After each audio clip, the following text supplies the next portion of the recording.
کوئی راہگیر چلتا ہوا بے گناہ مارا جائے تو کیا وہ شہید ہے؟ بے شک وہ شہید ہے، بشرطے کہ مسلمان ہو۔ کیا نوافل میں لمبے قیام کے لیے ایک رکعت میں بار بار پڑھنا جائز ہے؟ جائز۔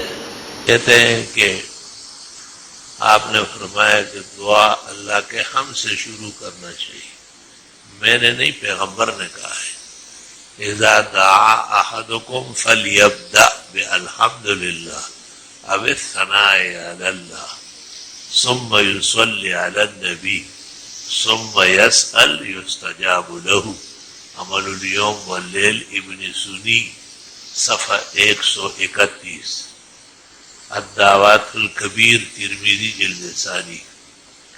ایک طالب علم ہے، وہ اللہم صلی سے شروع کرتا ہے، اس کے لیے دعائے ہدایت کرے کہ وہ عمل کرے۔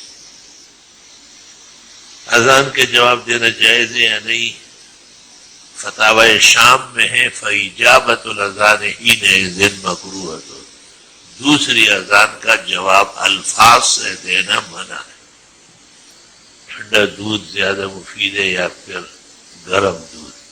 گرم طبیعتوں کے لیے ٹھنڈا دودھ مفید ہے، اور ٹھنڈی طبیعتوں کے لیے گرم دودھ مفید ہے۔ وَإِن تَكَلَّمَ عَلَيْهَا الْمُحَدِّثُونَ، مرد کے لیے اپنے ہاتھوں اور پیروں میں مہندی لگانا منع فرمایا ہے، خواتین لگا سکتی ہے۔ ہاں اگر کوئی بیماری ہے اور علاج کے طور پر یہ ضروری ہے تو وہ بات اور ہے۔ میں نے قرآن مجید پر ہاتھ رکھ کر قسم کھائی کہ میں آئندہ ایک ناجائز کام نہیں کروں گا، لیکن پھر بھی اس عمل کا صدور ہو گیا، مجھ پر اب کیا ہے؟ فَكَفَّارَتُهُ اِطْعَامُ 10 مساکین، 10 مسکینوں کو 2 وقت کھانا کھلانا ہو۔ اگر کسی کی مرغی اذان دینے لگے تو اس میں کوئی قباحت یا پریشانی؟ جو مرغی بہت مست ہو جاتی ہے، عورتیں جب کہے کہ ہم اذان دیں گے تو کتنی بری بات ہوگی۔